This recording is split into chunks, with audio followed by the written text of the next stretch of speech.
just collecting these cans, and I can't recall where I bought them, actually. It's like when I'd go to different places, I would look for it. I'd look for something other than your typical beers that you could buy. You know, when you buy them, you taste them, but I was getting them for the cans, you know, for the collectible.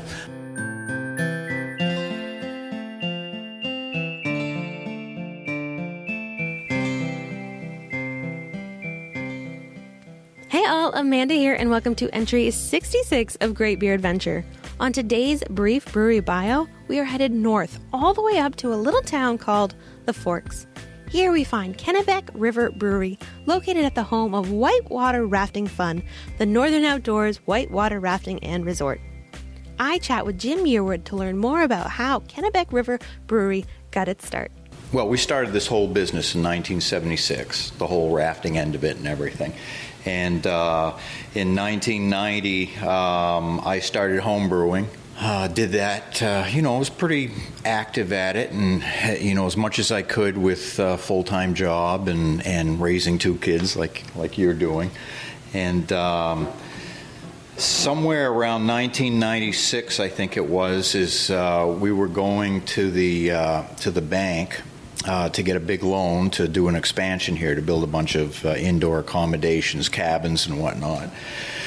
Because I had this interest in, home brewing and whatnot, and craft brewing, and it was kind of the first big, jump in interest in it. There were a lot of breweries starting up in the mid-'90s, early '90s. So I went to Wayne and Susie, who own the company, and I said that they should consider putting a small craft brewery in here to cater to our guests, a true brew pub, no outside distribution, just making beer to serve to our guests here at the resort. It'd be something that would differentiate us from our competition and whatnot, and I liked good beer. And I think a lot of other people would too. I know a lot of the guides I worked with did, too, at the time. Wayne and Sue said, yeah, that's all fine and dandy. You put the figures together, put a plan together, and see if it'll work. We'll sit down after that and see if it makes sense. So I put it all together. Capital cost to renovate this space down here to make it usable as a brewery. How much we'd have to produce based on the volume we were going through with traditional brands at the time, like Budweiser and Coors and whatnot. And it looked like it would work out. So I brought it back to him, and Wayne looked at it, and he said, yep, we'll give it a shot. We decided to do it. Built it in 1996 in the spring and summer, and then in the fall we brewed our first batch in 1996. So this is our 20th anniversary here. So this is actually 2016 is our 40th anniversary rafting, and our 20th anniversary making beer. Thinking about getting their beers? Better plan a trip on up to the Forks. We're still just a straight brew pub, so we everything that we make here gets piped in right upstairs, right up straight to the bar. No outside distribution. And the reason we don't do it, a lot of people do that. They get into the outside marketing thing. We have a couple issues here that make it difficult, and one is our location. We're pretty isolated. We're two and a quarter hours northwest of Portland, and we're in a town that has a population of 30 people. But it's a little known fact that the Forks, Maine has the highest per capita number of breweries in the entire North America, one for every 30 people. Time for a little first beer love. My first beer memory?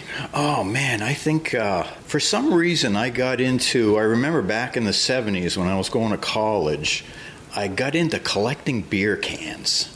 Unusual beer cans. And I think that got me interested in other than, Budweiser, Pabst Blue Ribbon was big at the time, Black Label, Schlitz.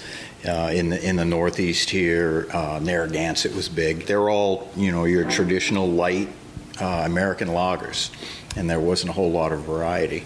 And just collecting these cans, and I can't recall where I bought them, actually. it's like when I go to different places, I would look for it. I'd look for something other than your typical beers that you could buy. And I was finding a lot of English beers, that you could purchase. And so when you buy them, you taste them. But I was getting them for the cans, for the collectible. But the offshoot of that was I was tasting different beers. And I think that's where I initially developed my, an interest in something beyond what was available. And so that was in the, early, mid-'70s, somewhere in there.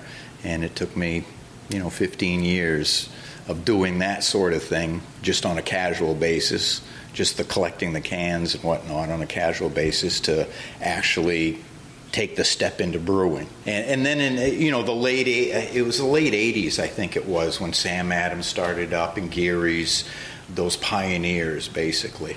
And so you were starting to actually be able to buy some beers that had this, that were really different than what we were used to.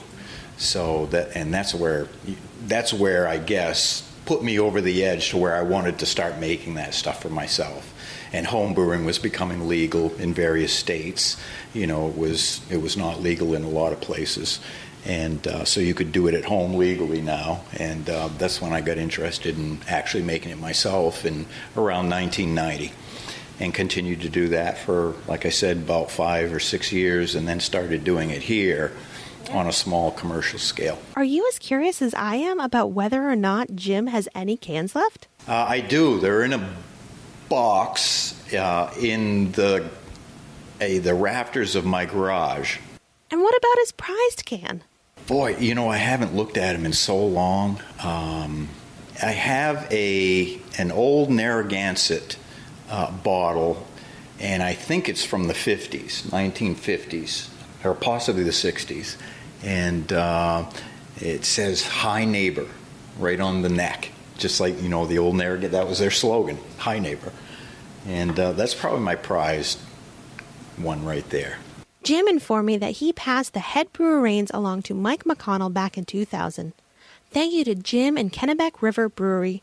If you are in the Portland, Maine area anytime soon, point your vehicle north and drive about 2.5 hours to check them out. Head over to the show notes for pictures and links, greatbeeradventure.com/066. If you all, our fabulous co-adventurers, would like to support the show, check out our Patreon page. For less than the cost of a beer, you can show us some love. Go to greatbeeradventure.com/support. If you want to see even more from our adventures, follow us on Instagram @GreatBeerAdventure. And be sure to subscribe to the show. That way, you won't miss a thing. Great Beer Adventure is part of the Great Pint Society. Cheers.